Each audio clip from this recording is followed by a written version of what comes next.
Talaga namang maya-maya ay may maririnig ka na lang bigla na nagsisigawan ng pick-up lines. May mga nag-I love youhan pa nga gamit ng sign language na sila din na nag-imbento. Para nga sila mga ninja sa mga pinaggagawa nila na yon. Madami pa nga sila mga pinaggagawa nun. Habang ako ay parang kulangot lang dun sa ledgi kasi hindi ko kaya yung mga pinaggagawa nila. Feel ko kasi nun ay parang sobrang bata ako pa para magka-jowa. Pero meron ako ng 2 tropa na kasama din sa mga nanliligaw dun sa taga-katapat namin na building. At simula nung napasagot na nila yung mga nililigawan nila sa kabilang building, ay dito na nagsimula yung mga hindi inaasahan na pangyayari. Oy Rio, single ka pa, di ba? Ha? Bakit? Ngiting may binabalak kayo ah. Di pre, baka gusto mo kasi magka-jowa. Hehe. Kaya nga pre, may rereto kami sa'yo. Sira ulo, hindi naman ako nagpapahanap ng jowa. Yung naging GF kasi nung 2 kong tropa mga repa ay magkaibigan at meron pa silang isa pang kaibigan na babae at yun ang nirereto ng 2 kong tropa sa akin. Ano pre, gawin mo ng GF para pa magde-date ay magkakasama tayong 3. Kaya nga pre, ay pas ako dyan mga pre. Sinabogart na lang total naman jowa na yung mga yun. Sira ulo, ikaw nga yung gusto. Wala pa talaga sa radar ko magka-jowa nun kaya tumanggi ako. At kung magkakaroon man ako ng first girlfriend ay yung crush ko ng mga panahon na yun ang gusto ko. At pagkatapos nun, ay biglang kumalat yung balita na nagkakagusto daw sa akin si Moana. Di niya tunay na pangalan. As in, kinabukasan, pagpasok ko ng classroom, ay biglang nagtingin na sa akin yung mga kaklase ko. Oy, Moana, nandito na si Rio. Ay.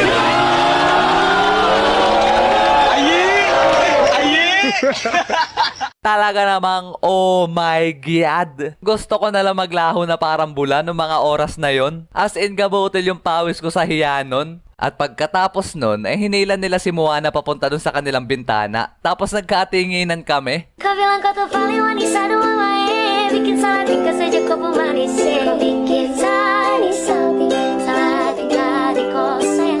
Kabilang kau paling wanita dua wae, bikin salah tingkah saja kau pemanis, kau bikin salah sapi, salah tingkah di kau sayang. Kung madidescribe ko sa inyo mga repa si Moana, siya yung matatawag nyo na Black Beauty. Ang dahilan lang kung bakit ayoko siyang ligawan nun kasi meron na akong ibang gusto. Pero pagtingin ko sa kanya, noong mga oras na yon, ay nakikiayi din siya sa amin dalawa ni Moana. Walang jo. At pagkatapos ng mga nangyari na yon, mas lalong kumalat yung balita tungkol sa amin dalawa ni Moana.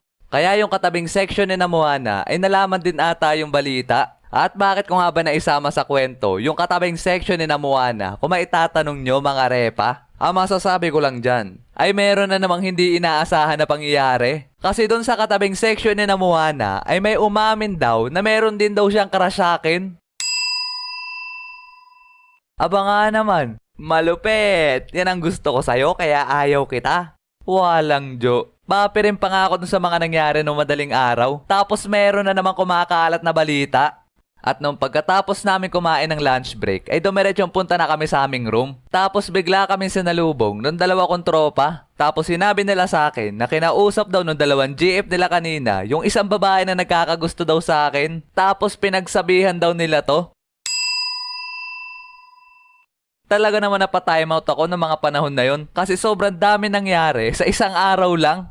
At pagkatapos nun, halos araw-araw na akong kinukulit ng mga kaibigan ni Moana at mga kaibigan ni Aya. Hindi niya rin tunay na pangalan. At pinipilit ako na gawin ko na daw GF yung kaibigan nila. As in halos isang linggo, puro ganun ang pinaggagawa nila. Ewan ko nga ba sa mga yon kasi parang ginawa na nilang kompetensya. Kaya noong mga panahon na yun, kabado 20 ako lagi pag naglalakad ako sa school. Tapos one time, may plenano pala yung 2 kong tropa sa akin. Oy pre, laro tayo mamayang uwian ng Bleach vs One Piece. Doon tayo dumaan sa likod ng school. Get tara. At pagkatapos ng klase namin na yun, ay uwian na. Sabay dumiretso kami punta ng 2 tropa ko doon sa may back gate. Tapos maya-maya ay hindi ko inaasahan na ambush pala yun. Tapos pinalibutan ako bigla ng mga kaibigan ni Moana. Paano nyo nagawa to sa akin? Pasensya na pre, napag-utusan lang. At alam ko nasa seryosong sitwasyon ako nun kasi kasama nila si Moana. At pagkatapos nun, ay nagsimula na silang kumbinsihin ako at hindi daw kami uuwi hanggat hindi ako nagsasabi ng oo.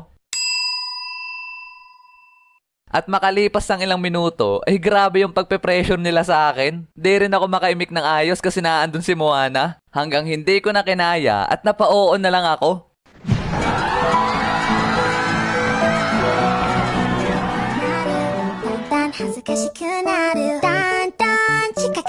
なるだんだん嬉しくなる